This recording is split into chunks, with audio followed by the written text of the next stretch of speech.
O livro, originalmente intitulado como As Amenfinket, foi publicado em 1903, uma obra de James Allen que se tornou seu trabalho mais famoso. Na descrição do vídeo tem uma breve biografia sobre a vida de James Allen, você pode conferir. Já dizia o autor James Allen, a mente é a força mestra que molda e faz, o homem é mente e sem cessar maneja a ferramenta do pensamento, com ela forja o que deseja e cria em profusão alegrias e males, pensa em segredo e tudo acontece, seu ambiente não passa de seu próprio espelho. Este pequeno volume é resultado de meditação e experiência, e não tem a pretensão de ser um exaustivo tratado sobre o tão debatido tema do poder do pensamento. E ser sim mais sugestivo que explanatório, e seu objetivo é estimular homens e mulheres a descobrir e a perceber a verdade de que eles são os construtores de si próprios, em virtude dos pensamentos que escolhem e incentivam. Que a mente é a tecelã mestra tanto da veste íntima do caráter, como da veste exterior da circunstância, e que assim como podem ter até aqui tecido tais vestes em ignorância e sofrimento, poderão agora tecê-las com esclarecimento e felicidade. Acompanhe conosco essa leitura. Você é o que pensa. Pensamento e caráter. O aforismo, o homem é aquilo que ele pensa, não só abrange todo o ser de um homem, mas é tão abrangente a ponto de alcançar todas as condições e circunstâncias de sua vida. Um homem é literalmente o que ele pensa, sendo seu caráter a soma completa de todos os seus pensamentos. Como a planta brota da semente, e não poderia prescindir dela, assim cada ato do homem brota das sementes ocultas do pensamento, e não poderiam ter surgido sem estas. Isto se aplica igualmente àqueles atos chamados espontâneos e não premeditados, como os que são executados deliberadamente. O ato é a flor do pensamento, e a alegria e o sofrimento são seus frutos. Assim um homem se alimenta do fruto doce e amargo de sua própria criação. Ainda na mente é o pensamento que nos molda, o que somos foi construído na forja das ideias. Se de maus pensamentos nos alimentamos, cada um deles será seguido pela dor do mesmo modo que a roda do carro segue os bois. Se preservarmos em pureza aquilo que pensamos, será a felicidade que como a nossa própria sombra nos há de acompanhar. O homem é um produto da lei e não do artifício, e a relação causa e efeito é tão absoluta e inevitável no reino oculto do pensamento como no mundo das coisas visíveis e materiais. Um caráter nobre e divino não é uma coisa de favor ou de acaso, mas é o resultado natural de um esforço contínuo no pensamento correto, o efeito de uma associação há muito acalentada com pensamentos divinos. Um caráter ignóbil e bestial, pelo mesmo processo, é o resultado do contínuo abrigar de pensamentos degradantes. O homem é feito ou desfeito por si mesmo. No arsenal do pensamento ele forja as armas pelas quais ele se destrói. Ele também modela as ferramentas com as quais ele constrói para si mesmo mansões celestiais de alegria, força e paz. Pela escolha certa e verdadeira aplicação do pensamento, o homem ascende à perfeição divina. Pelo abuso e aplicação errada do pensamento, ele desce abaixo do nível da besta. Entre estes dois extremos estão todos os graus de caráter, e o homem é seu criador e mestre. De todas as belas verdades pertencentes à alma que foram restauradas e trazidas à luz nesta época, nenhuma é mais feliz ou frutífera da promessa e confiança divina do que esta: que o homem é o mestre do pensamento, o moldador do caráter, e o criador e modelador da condição, do ambiente e do destino. Como um ser de poder, inteligência e amor, e o senhor de seus próprios pensamentos, o homem detém a chave para cada situação, e contém dentro de si mesmo aquela agência transformadora e regeneradora pela qual ele pode fazer para si o que quiser. O homem é sempre o mestre, mesmo em seu estado mais fraco e abandonado, mas em sua fraqueza e degradação, ele é o mestre tolo que desencaminha sua casa, quando ele começa a refletir sobre sua condição, e a buscar diligentemente a lei sobre a qual seu ser está estabelecido, então ele se torna um mestre sábio, direcionando suas energias com inteligência, e moldando seus pensamentos para questões frutíferas. Tal é o mestre consciente, e o homem só pode tornar-se assim descobrindo dentro de si mesmo as leis do pensamento, cuja descoberta é totalmente uma questão de aplicação, autoanálise e experiência.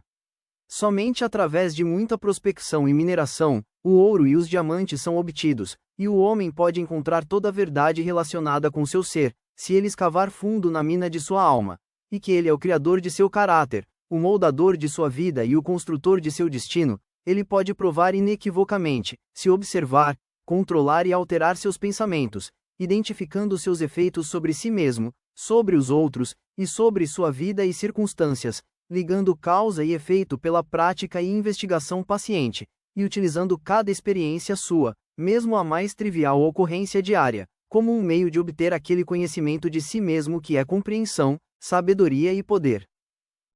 Nesta direção, como em nenhuma outra, é absoluta a lei que, aquele que procura acha, e aquele que bate na porta será atendido, pois somente por paciência, prática e incessante insistência pode um homem entrar pela porta do templo do conhecimento.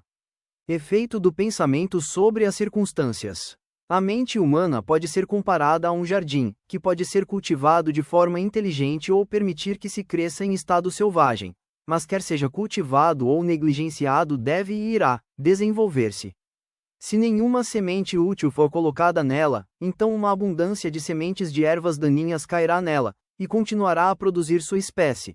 Assim como um jardineiro cultiva seu terreno, mantendo-se livre de ervas daninhas, e cultivando as flores e frutos que ele deseja, também um homem pode cuidar do jardim de sua mente, eliminando todos os pensamentos errados, inúteis e impuros, e cultivando em direção à perfeição as flores e frutos de pensamentos certos, úteis e puros.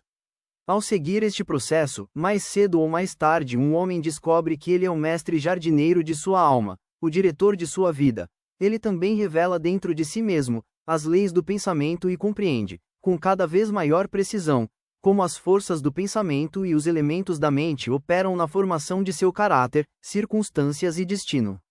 Pensamento e caráter são um só, e como o caráter só pode se manifestar e se revelar através do ambiente e das circunstâncias, as condições externas da vida de uma pessoa serão sempre encontradas harmoniosamente relacionadas ao seu estado interior. Isto não significa que as circunstâncias de um homem em um determinado momento sejam uma indicação de todo o seu caráter, mas que essas circunstâncias estão tão intimamente ligadas a algum elemento vital do pensamento, dentro dele mesmo, que por enquanto são fundamentais para seu desenvolvimento. Cada homem está onde ele está pela lei de seu espírito. Os pensamentos que ele construiu em seu caráter o conduziram até lá, e no arranjo de sua vida não há nenhum elemento de acaso, mas tudo é o resultado de uma lei incontestável. Isto é tão verdadeiro para aqueles que se sentem fora de harmonia com seu ambiente, quanto para aqueles que estão contentes com ele. Como um ser progressivo e evolutivo, o homem está onde está para aprender que pode crescer, e à medida que aprende a lição espiritual que alguma circunstância lhe reserva, esta passa e dá lugar a outras circunstâncias. O homem é fustigado pelas circunstâncias, desde que ele acredite ser a criatura das condições externas, mas quando ele percebe que é um poder criador, e que pode comandar o solo oculto e as sementes de seu ser, a partir do qual as circunstâncias crescem, ele então se torna o mestre legítimo de si mesmo.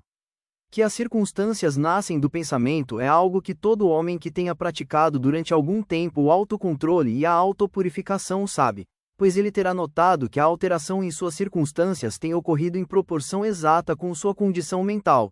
Isto é tão verdadeiro que quando um homem se empenha seriamente em corrigir os defeitos de seu caráter e faz progressos rápidos e acentuados, ele passa rapidamente por uma sucessão de vicissitudes.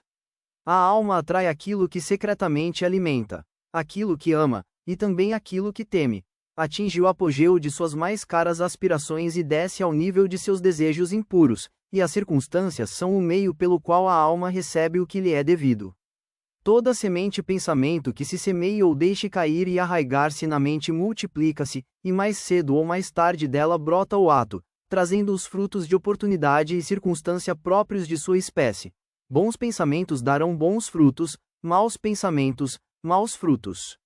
O mundo exterior das circunstâncias molda-se ao mundo interior do pensamento, e as condições externas, tanto as agradáveis quanto as desagradáveis, são fatores que contribuem em seu resultado final para o bem do indivíduo. Como fazendeiros de sua própria colheita, o homem aprende tanto pelo sofrimento quanto pela felicidade, seguindo os mais secretos desejos, aspirações e pensamentos pelos quais se deixa dominar, perseguindo o fogo fato de fantasias impuras ou trilhando com passos firmes a estrada do vigoroso e elevado esforço, o homem chega finalmente a fruí-los e realizá-los nas condições exteriores de sua vida. As leis de crescimento e adaptação prevalecem em toda parte. Ninguém chega ao botequim ou à cadeia pela tirania do destino ou das circunstâncias, mas através dos atalhos dos pensamentos sórdidos ou dos desejos vis. Tampouco ninguém de mente limpa cai de repente no crime pressionado por qualquer força exterior. Certo é que o pensamento criminoso há muito tempo vinha sendo secretamente alimentado no coração, e a hora da oportunidade revelou sua força acumulada. Não são as circunstâncias que fazem o homem, elas o revelam a si mesmo. Ninguém mergulha no vício e nos sofrimentos que dele resultam sem que haja antes inclinações más, como ninguém chega à virtude e à felicidade pura que ela conduz, sem um constante cultivo de aspirações virtuosas. Portanto, o homem, como amo e senhor de seus pensamentos, é o construtor de si mesmo, o modelador e autor de tudo o que o cerca. Já ao nascer, a alma é o que ela é, e a cada passo de sua peregrinação terrena vai atraindo conjuntos de condições que a revelam, que são os reflexos de sua própria pureza ou impureza, de sua força ou de suas fraquezas. Os homens não atraem aquilo que eles querem, mas sim aquilo que eles são. Seus caprichos, fantasias e ambições são distorcidos a cada passo, mas seus pensamentos e desejos mais secretos nutrem-se de seu próprio alimento, quer seja ele sujo ou limpo.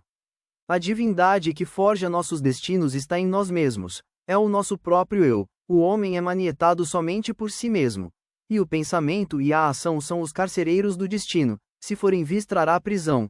Também os anjos da liberdade, se forem nobres, libertarão. O que o homem obtém não é aquilo que ele deseja e pede a Deus, mas os frutos de suas ações que por justiça recebe, pois seus desejos e preces só serão gratificados e atendidos se estiverem em harmonia com seus pensamentos e atos. Debaixo da luz dessa verdade, qual será então o sentido de lutar contra as circunstâncias?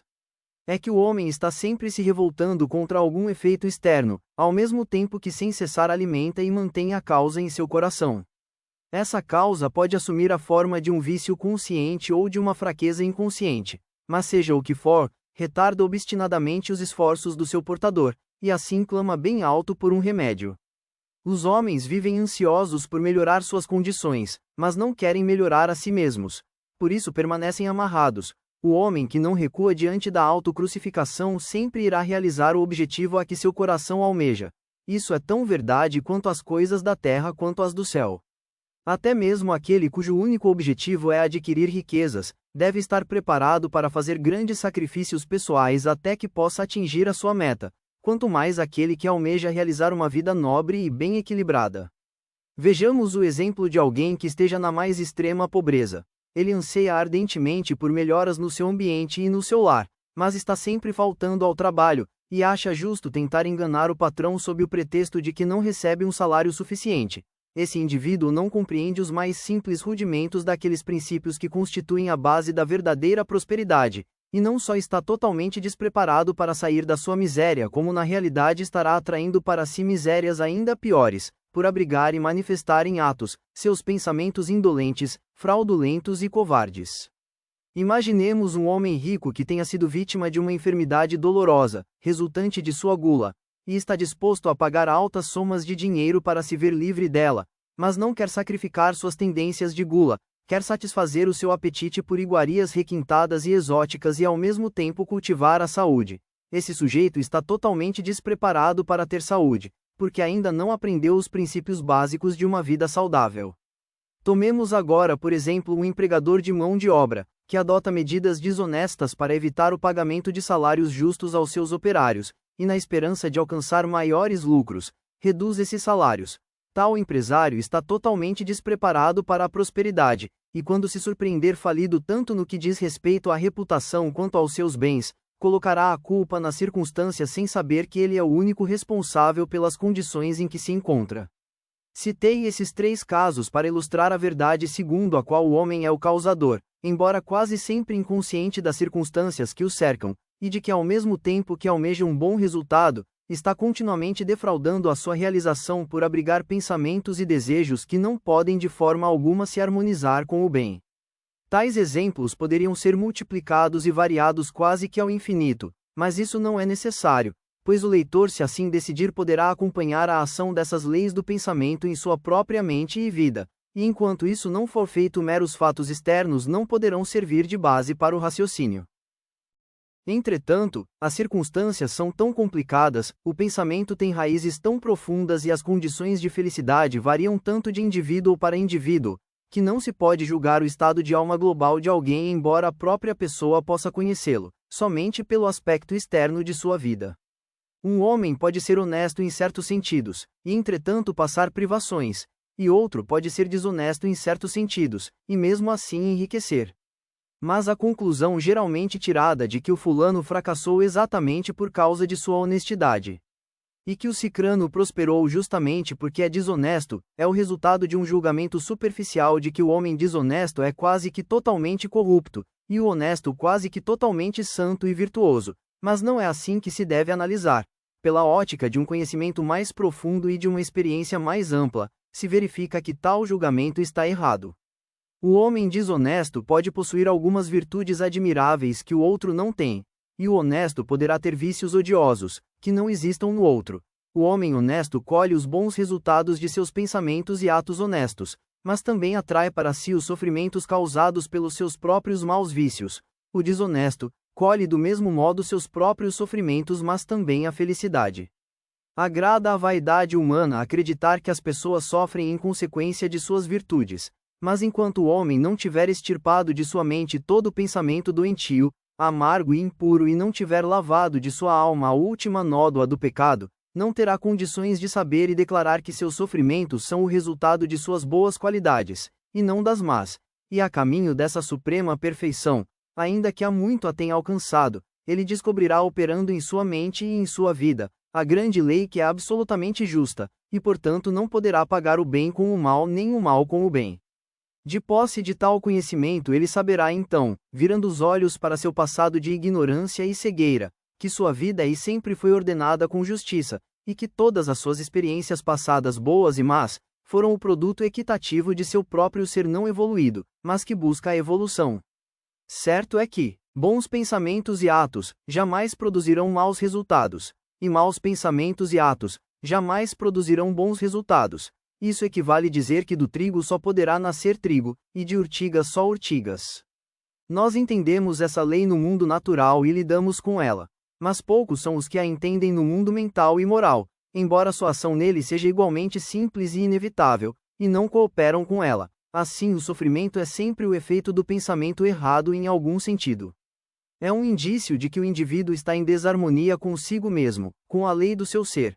A exclusiva e suprema utilidade da dor é a de purificar, de queimar tudo o que é inútil e impuro. Para aquele que é puro, a dor deixa de existir, pois não teria sentido o ourives levar o ouro ao fogo depois que o refúgio já foi eliminado, e um ser perfeitamente puro e esclarecido não poderia sofrer. Assim, as circunstâncias que o homem enfrenta no sofrimento são o resultado de sua própria desarmonia mental. As circunstâncias que o homem enfrenta, e recebe com bem-aventurança são o resultado de sua própria harmonia mental. A bem-aventurança, não os bens materiais, é a medida do pensamento correto. A infelicidade, não a falta de bens materiais, é a medida do pensamento errado. Um homem pode ser amaldiçoado e rico, ou pode ser abençoado e pobre. Bênçãos e riquezas só se juntam quando as riquezas são justas e sabiamente usadas. E o pobre só se torna miserável quando considera sua sorte como um fardo injustamente imposto. Indigência e vício são os dois extremos da infelicidade. Ambos são igualmente antinaturais e resultantes da desordem mental, pois homem algum atinge um condicionamento adequado, enquanto não se sentir feliz, saudável e próspero. Pois a felicidade, a saúde e a prosperidade são o resultado de um harmonioso ajustamento do interior ao exterior, do homem ao seu meio. O homem só começa a ser homem quando para de se lamentar e de proferir injúrias, e começa a buscar a justiça oculta que regula sua vida. E na medida em que adapta sua mente a esse fator regulador, deixa de acusar os outros de serem a causa de sua condição, e começa a se edificar com pensamentos fortes e nobres. Para de espernear como criancinha contra as circunstâncias, e começa a usá-las como meios para alcançar um progresso mais rápido, e como um caminho para descobrir dentro de si mesmo forças e possibilidades ocultas. A lei, e não a confusão, é o princípio dominante no universo. Justiça, e não injustiça, constitui a alma e a substância da vida. Honestidade, e não corrupção, é a força modeladora e impulsionadora do governo espiritual do mundo. Assim sendo, o homem tem apenas que endireitar a si mesmo para endireitar o universo. E durante o processo de endireitar-se, ele descobrirá que na medida em que modifica seus pensamentos, em relação às coisas e ao próximo, as coisas e o próximo, se modificam em relação a ele. A prova dessa verdade está em toda pessoa, e portanto poderá ser facilmente investigada por meio de uma introspecção sistemática e da autoanálise. Modifique radicalmente seus pensamentos, e se assombrará diante da rápida transformação que isso efetuará nas condições objetivas de sua vida. Nós achamos que o pensamento pode ser sustentado em segredo, mas não pode, pois ele se materializa rapidamente em hábitos, e os hábitos se concretizam em circunstâncias. Reflita comigo. Pensamentos animalescos materializam-se em hábitos de embriaguez e luxúria, os quais por sua vez se materializam em circunstâncias de miséria e doença. Pensamentos impuros de qualquer tipo materializam-se em hábitos irritantes e tumultuantes, os quais se concretizam em circunstâncias confusas e adversas. Os pensamentos de medo, dúvida e indecisão materializam-se em hábitos fracos, covardes e irresolutos, os quais se concretizam em circunstâncias de fracasso, indigência e servil dependência. Os pensamentos preguiçosos materializam-se em hábitos de falta de higiene e desonestidade, os quais se concretizam em circunstâncias de sujeira e mendicância. Já os pensamentos de ódio e condenação materializam-se em hábitos de acusação e violência, os quais se concretizam em circunstâncias de injúria e perseguição. Os pensamentos egoístas de todos os tipos materializam-se em hábitos de egocentrismo, que se concretizam em circunstâncias mais ou menos desastrosas. Por outro lado, os bons pensamentos de todos os tipos materializam-se em hábitos de gentileza e bondade, os quais se concretizam em circunstâncias de riso e luz. Os pensamentos puros materializam-se em hábitos de temperança e de autocontrole, os quais se concretizam em circunstâncias de repouso e paz. Já os pensamentos de coragem, autoconfiança e decisão materializam-se em hábitos heróicos, os quais se concretizam em circunstâncias de êxito, abundância e liberdade. Os pensamentos enérgicos materializam-se em hábitos de limpeza e atividade, os quais se concretizam em circunstâncias de satisfação. Os pensamentos amáveis e de perdão materializam-se em hábitos de gentileza, que se concretizam em circunstâncias protetoras e preservadoras. Os pensamentos de amor e de altruísmo materializam-se em hábitos de disposição espontânea para perdoar, os quais se concretizam em circunstâncias de segura e duradoura prosperidade e verdadeira riqueza. A persistência em determinada linha de pensamento, seja ela boa ou má, não pode deixar de produzir seus resultados sobre o caráter de quem pensa e nas circunstâncias daquela vida. Por isso, um homem não pode escolher diretamente suas circunstâncias, mas pode escolher seus pensamentos, e assim com certeza moldar suas circunstâncias. A natureza ajuda todo homem a satisfazer os pensamentos que ele mais estimula, e são apresentadas oportunidades que mais rapidamente trarão à tona esses pensamentos, sejam bons ou maus. Então um homem que põe um fim a seus pensamentos pecaminosos, todo o mundo ao seu redor se abrandará para ele, e estará pronto para ajudá-lo. O homem que deixar afastar seus pensamentos fracos e doentios, surgirão oportunidades em todos os lados para o ajudar em suas fortes resoluções. E se deixar fomentar bons pensamentos, nenhum destino árduo o prenderá à miséria e à vergonha. O mundo é o seu caleidoscópio, e as combinações variáveis de cores que a cada momento de sucesso que lhe apresenta, são as imagens ajustadas de seus pensamentos sempre em movimento. Você será aquilo que desejar ser. Deixe que o fracasso descubra o seu falso conteúdo nas circunstâncias desse pobre mundo. O espírito, porém, o despreza e é livre. Ele domina o tempo e conquista o espaço. Ele intimida o acaso, esse convencido embusteiro, e ordena à tirana circunstância que troque a coroa pelo posto de escrava. A vontade humana, essa invisível força, nascida de uma alma imortal, pode abrir caminhos para qualquer alvo embora muros de pedra se lhe anteponham. Não se impaciente pela longa espera, a suporte como alguém que compreende. Quando o espírito se ergue e assume o comando, os deuses estão prontos para obedecer. Efeitos do pensamento sobre a saúde e o corpo. O corpo é servo da mente, ele obedece às manobras que ela ordena, sejam elas claras intenções escolhidas ou decisões automáticas. Amando de pensamentos impróprios, o corpo afunda na doença e decadência. E amando de pensamentos alegres, o corpo se reveste de juventude e beleza. A doença e a saúde são circunstâncias enraizadas no pensamento. Pensamentos doentios se expressam através de um corpo doentio. Pensamentos de medo matam um homem tão rapidamente como uma bala, e eles estão continuamente matando milhares de pessoas com a mesma certeza, embora menos rapidamente. As pessoas que vivem com medo de doenças são as pessoas que a contraem.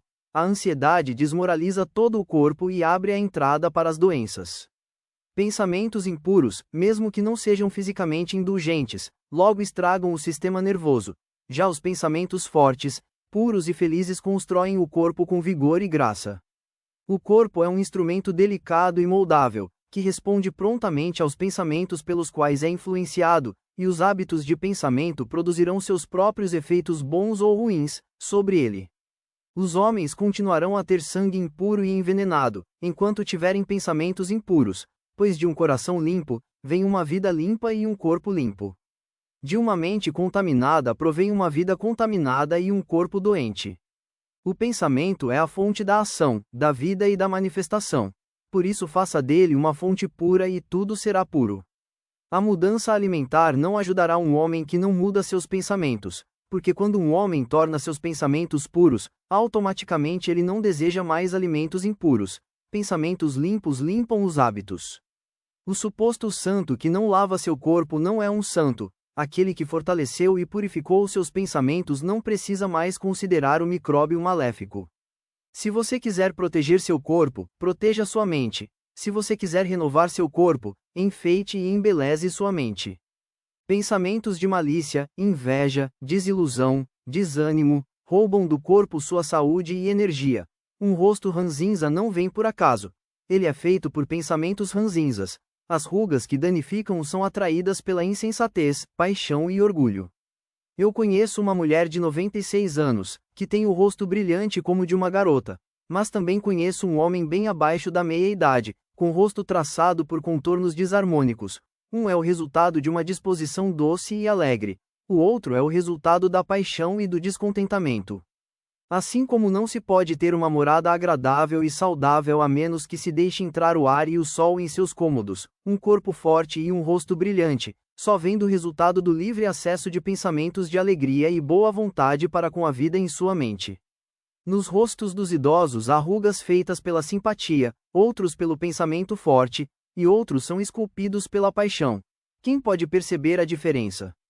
Para quem viveu com retidão, a idade é calma, pacífica e suavemente amadurecida como o sol poente.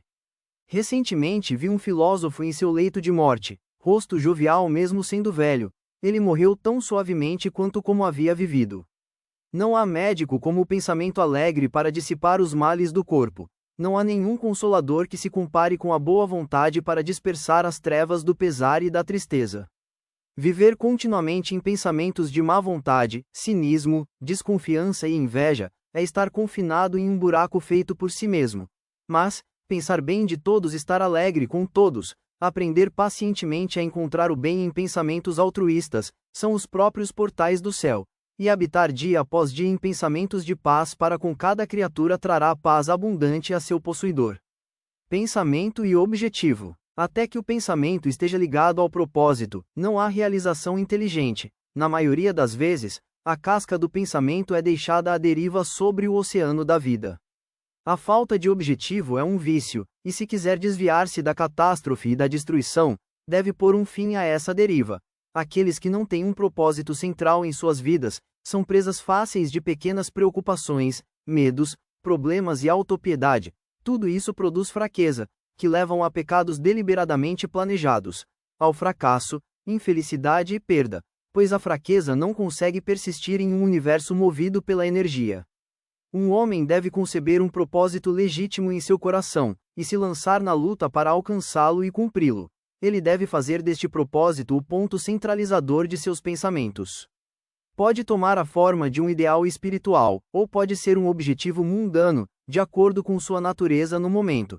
Mas seja o que for, ele deve concentrar firmemente suas forças de pensamento no objetivo que colocou diante de si. Ele deve fazer deste propósito seu dever supremo, e se dedicar até à sua realização, não permitindo que seus pensamentos vagueiem em fantasias e imaginações passageiras. Este é o caminho real para o autocontrole e a verdadeira direção do pensamento. Até que a fraqueza seja superada, pode ser que ele falhe algumas vezes em cumprir seu propósito, mas a força de caráter adquirida no processo será a medida de seu verdadeiro sucesso, e isto formará um novo ponto de partida para o poder e o triunfo futuro. Aqueles que não estão preparados para assimilar um grande propósito, devem fixar os pensamentos no desempenho sem falhas de seu dever, não importa quão insignificante possa parecer essa tarefa. Somente desta forma os pensamentos podem ser ajuntados e focalizados, e a resolução e energia podem ser desenvolvidas. Dessa maneira não há nada que não possa ser realizado. A alma mais fraca, conhecendo sua própria fraqueza, e acreditando nesta verdade de que a força só pode ser desenvolvida pelo esforço e pela prática, começará assim acreditando, a se esforçar imediatamente, e somando esforço ao esforço, paciência à paciência, e força à força, nunca deixará de se desenvolver, e finalmente se tornará divinamente forte. Como o homem fisicamente fraco pode se tornar forte pelo treinamento cuidadoso do corpo em exercícios, assim o homem de pensamentos fracos pode torná-los fortes pelo exercício de um pensamento correto. Afastar a falta de objetivo e a fraqueza. Começar a pensar com objetivo é entrar nas fileiras daqueles fortes que só reconhecem o fracasso como mais um dos caminhos para a vitória, que fazem com que todas as condições os favoreçam, e que pensam com firmeza, avançam sem medo e se realizam com maestria. Tendo concebido seu propósito, um homem deve marcar mentalmente um caminho reto para sua realização, não olhando nem para a direita nem para a esquerda. Dúvidas e medos devem ser excluídos sem piedade. São elementos desintegradores que rompem a linha direta de esforço, tornando-a tortuosa, ineficaz e inútil. Pensamentos de dúvida e medo nunca alcançaram nada, eles sempre levam ao fracasso. Objetivo, energia, o poder de fazer e todos os pensamentos fortes cessam quando a dúvida e o medo se instalam. A vontade de fazer surge do reconhecimento de que podemos fazer. Já a dúvida e o medo são os grandes inimigos do conhecimento, e aquele que os encorajar e não os eliminar se frustrará a cada passo. Só aquele que vence a dúvida e o medo vence o fracasso. Cada pensamento está aliado ao poder, e todas as dificuldades devem ser enfrentadas com coragem e sabedoria. Seus propósitos são oportunamente plantados, florescem e dão frutos que não caem prematuramente ao solo. O pensamento aliado destemidamente ao propósito torna-se força criativa. Aquele que sabe disso está pronto para se tornar algo mais alto e mais forte do que um mero feixe de pensamentos e sensações vacilantes. Aquele que faz isso se tornou o manejador consciente e inteligente de seus poderes mentais. O peso do pensamento na realização. Tudo o que um homem consegue e tudo o que ele não consegue, é o resultado direto de seus próprios pensamentos. Num universo ordenado e justo, onde a perda de equilíbrio significaria a destruição total, a responsabilidade individual deve ser absoluta. A fraqueza e a força, a pureza e a impureza de um homem são suas, e de mais ninguém. Elas são provocadas por ele mesmo, e não por outro, e só podem ser alteradas por ele mesmo, nunca por outro. Sua condição também é a sua, e não de outro homem. Seu sofrimento e sua felicidade evoluem de dentro para fora. Como ele pensa, assim ele é. Como ele continuar pensando, assim ele permanecerá. Um homem forte não pode ajudar um mais fraco, a menos que esse mais fraco esteja disposto a ser ajudado. E mesmo assim o homem fraco deve se esforçar para se tornar forte por si mesmo. Ele deve desenvolver em si a força que ele admira no outro. Ninguém além de si mesmo pode alterar sua condição. É comum que os homens pensem e digam: muitos homens são escravos porque existe um opressor. Odiemos o opressor. Agora, no entanto, há uma tendência crescente de reverter este julgamento e dizer: um homem é um opressor porque muitos são escravos. Desprezemos os escravos. A verdade é que tanto o opressor como o escravo cooperam na ignorância, e embora pareçam afligir uns aos outros, na realidade estão afligindo a si mesmos. Uma sabedoria perfeita percebe a ação da lei na fraqueza do oprimido, e no poder mal aplicado do opressor. Um amor perfeito vem do sofrimento que ambos se aplicam, não condena nenhum deles. Uma compaixão perfeita abraça tanto o opressor quanto o oprimido. Aquele que venceu a fraqueza e afastou todos os pensamentos egoístas, não pertence mais nem ao opressor nem ao oprimido, ele é livre. Um homem só pode se levantar, conquistar e alcançar algo se elevar seus pensamentos.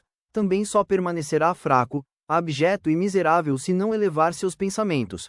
Assim, antes que um homem possa alcançar qualquer coisa, mesmo as coisas mundanas, ele deve elevar seus pensamentos acima da indulgência dos animais escravizados. Ele também não pode desistir de todos os seus instintos animais e egoístas por qualquer meio para obter sucesso. Mas uma parte deles deve ser sacrificada. Pois um homem cujo primeiro pensamento é a indulgência animal e bestial, não pode pensar de forma clara nem planejar metodicamente. Ele não pode encontrar e desenvolver seus recursos latentes e fracassará em qualquer empreendimento. Também não tendo começado a controlar de maneira humana seus pensamentos, ele não está em posição de controlar os assuntos e tomar responsabilidades importantes. Ele não está apto a agir de forma independente e autônoma. Mas ele é, e será limitado apenas pelos pensamentos que escolhe. Não pode haver progresso e nenhuma conquista sem sacrifício, e o sucesso mundano de um homem se dará na medida em que ele sacrificar seus pensamentos animalescos, e fixar somente no desenvolvimento de seus planos, e no fortalecimento de sua resolução e autossuficiência. E quanto mais alto ele elevar seus pensamentos, mais másculo, reto e justo ele se torna, maior será seu sucesso, mais abençoado e duradouro serão suas conquistas. O universo não favorece os gananciosos, os desonestos, os maldosos, embora às vezes possa parecer que os favoreça, mas é só na superficialidade. Ele auxilia sim os honestos, os magnânimos, os virtuosos e os esforçados. Todos os grandes mestres têm declarado isto de várias formas, e para provar e saber, um homem só tem que persistir em se tornar cada vez mais virtuoso, elevando seus pensamentos. As conquistas intelectuais são o resultado do pensamento consagrado à busca do conhecimento, ou do belo e verdadeiro na vida e na natureza. Tais realizações podem às vezes estar ligadas à vaidade e à ambição, mas não são o resultado dessas características, são o resultado natural de um esforço longo e árduo, e de pensamentos puros e altruístas. As conquistas espirituais são a consumação de anseios sagrados. Aquele que vive constantemente na concepção de pensamentos nobres e elevados, que habita tudo o que é puro e altruísta, certamente à medida que o sol atingir seu zênite e a lua sua plenitude, se tornará sábio e nobre de caráter, e ascenderá a uma posição de influência e bênção. A realização, de qualquer natureza, é a coroa do esforço e o diadema do pensamento. Com a ajuda do autocontrole, da resolução, da pureza, da retidão e do pensamento bem dirigido, um homem ascende. Porém, se movido pelo instinto animal, pela indolência, pela impureza, pela corrupção e pela confusão do pensamento, um homem decai. Um homem pode ascender ao alto sucesso no mundo, e até mesmo a altitudes elevadas na esfera espiritual, e novamente cair em fraqueza e miséria, ao permitir que pensamentos arrogantes, egoístas e corruptos tomem posse de si. E as vitórias alcançadas pelo pensamento correto só podem ser mantidas pela vigilância.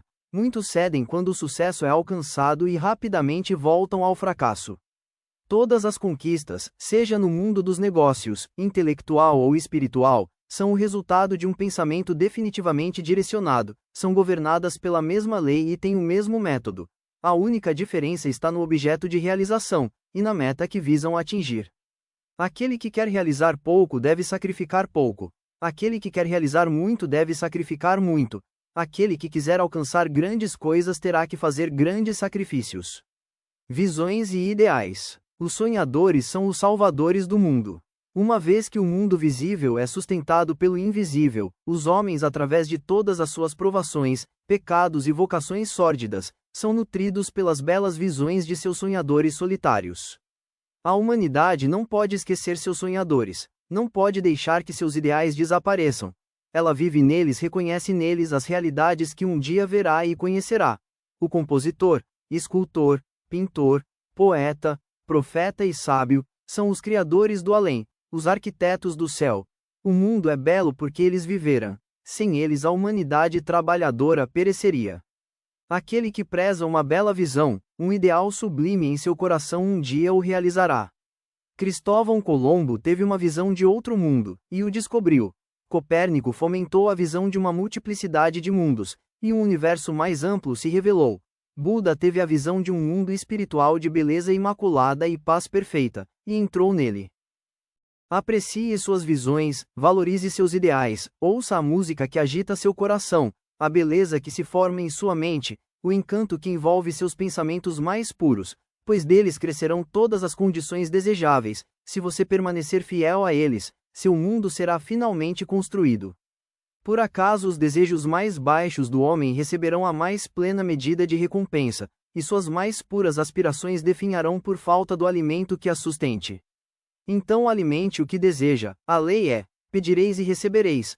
Sonhe sonhos altos, e como você sonha, Assim você se torna. Sua visão é sua promessa. Seu ideal é sua profecia. A maior realização sempre foi no início, e por algum tempo, apenas um sonho. O carvalho dorme em sua semente, o pássaro espera no ovo, e na mais alta visão da alma, um anjo inicia o seu despertar. Sonhos são os brotos das realidades. As circunstâncias de sua vida podem não ser adequadas, mas não permanecerá assim por muito tempo se você puder ainda que apenas vislumbrar um ideal e lutar por atingi-lo. Você não pode viajar dentro de si, e permanecer imóvel no exterior.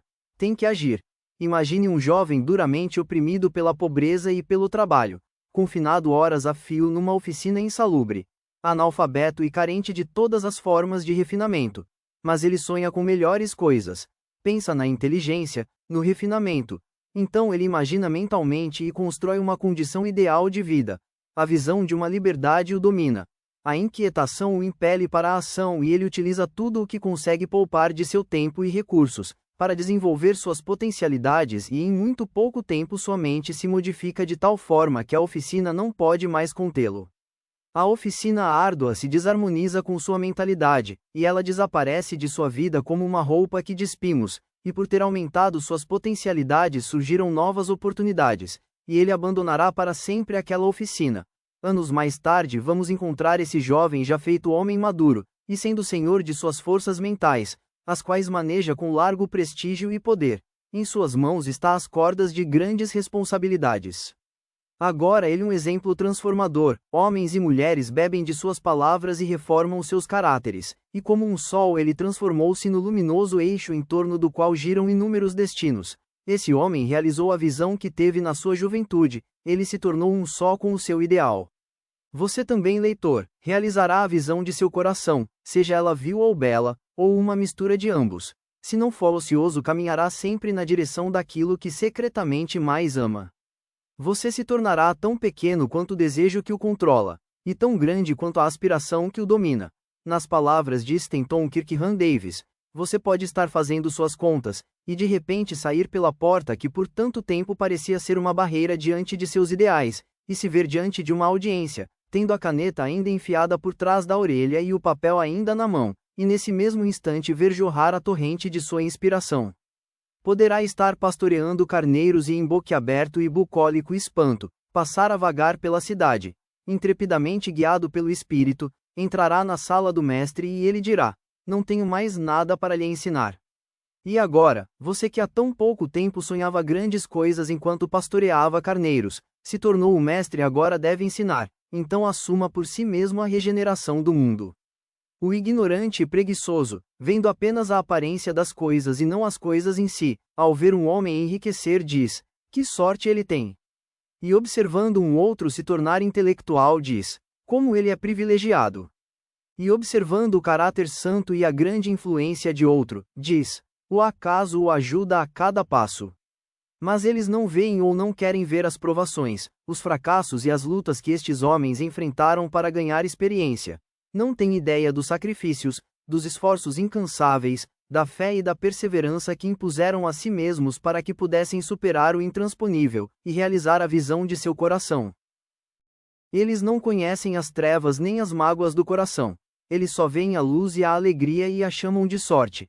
Eles não veem a longa caminhada nem a árdua jornada percorrida, mas apenas contemplam o objetivo agradável e o chamam de boa sorte. Não entendem o processo vivido, apenas percebem o resultado, e o chamam de acaso.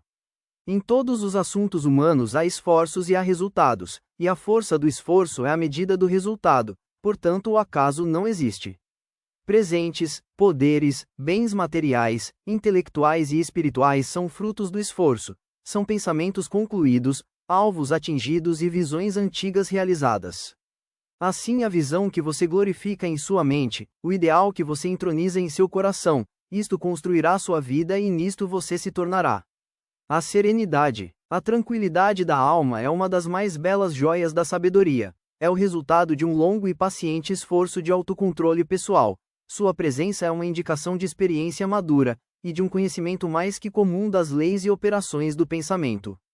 Um homem torna-se calmo na medida em que entende a si mesmo como um ser evoluído pelo pensamento, pois tal conhecimento requer a compreensão dos outros, como resultado do pensamento, e à medida que desenvolve essa compreensão correta, vê cada vez mais claro as relações internas das coisas, pela ação de causa e efeito.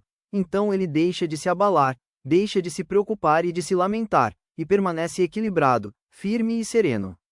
O homem calmo, tendo aprendido a se governar, sabe como se adaptar aos outros, e eles, por sua vez, o reverenciam por sua força espiritual, sentem que podem aprender dele e confiar nele. Quanto mais tranquilo um homem se torna, maior é seu sucesso, sua influência e seu poder para o bem. Mesmo o comerciante comum, verá sua prosperidade comercial aumentar à medida que desenvolve um maior autocontrole e constância, pois as pessoas sempre vão preferir lidar com um homem cujo comportamento é fortemente equitativo. O homem forte e calmo é sempre amado e reverenciado. Assemelha-se a uma árvore que espalha sua sombra em terra sequiosa, ou a uma rocha acolhedora em meio à tempestade. Quem não amará um coração tranquilo, uma vida equilibrada e cheia de doçura? Não importa se chove ou se faz sol, ou quais sejam as mudanças por que passam os que possuem essas bênçãos, eles permanecem sempre dóceis, serenos e calmos. Esse raro equilíbrio de personalidade a que chamamos serenidade, é a última lição da cultura. É o florescimento da vida e o frutificar da alma. É tão preciosa quanto a sabedoria, mais desejável do que o ouro, sim do que o mais fino ouro. Quão insignificante nos parece a mera busca por dinheiro se comparada a uma vida serena. Uma vida que habita as profundezas do oceano da verdade, sob as ondas fora do alcance das tempestades, na eterna calma. Quantas pessoas conhecemos que amarguram suas vidas, que arruinam tudo o que é agradável e belo por causa de seus temperamentos explosivos, que destroem seu equilíbrio de caráter e envenenam o próprio sangue? Seria o caso de perguntar se a grande maioria das pessoas não arruína suas vidas, e estraga sua felicidade por falta de temperança e autocontrole. Quão poucas pessoas encontramos na vida que sejam bem equilibradas, que tenham domínio próprio, aquele equilíbrio requintado que é uma característica do caráter evoluído. Sim, a humanidade se agita com uma paixão descontrolada, é conturbada pela dor sem controle, e sofre os golpes da ansiedade e da dúvida. Somente o homem sábio, cujos pensamentos são controlados, fazem com que os ventos e as tempestades da alma lhe obedeçam. Almas agitadas e tempestuosas, onde quer que estejam, sob quaisquer condições que vivam, sabem disso. No oceano da vida, as ilhas da bem-aventurança estão sorrindo, e a costa ensolarada de seu ideal espera sua chegada.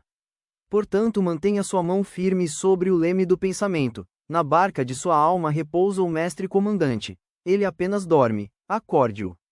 O autocontrole é força. O pensamento certo é domínio. E a calma é poder. Diga ao seu coração: acalme-se e fique em paz. Compartilhe com seus amigos a mensagem desse livro, pois o homem de fato é aquilo que pensa e mantém aceso dentro de sua mente. Obrigado por curtir nosso trabalho. Até a próxima.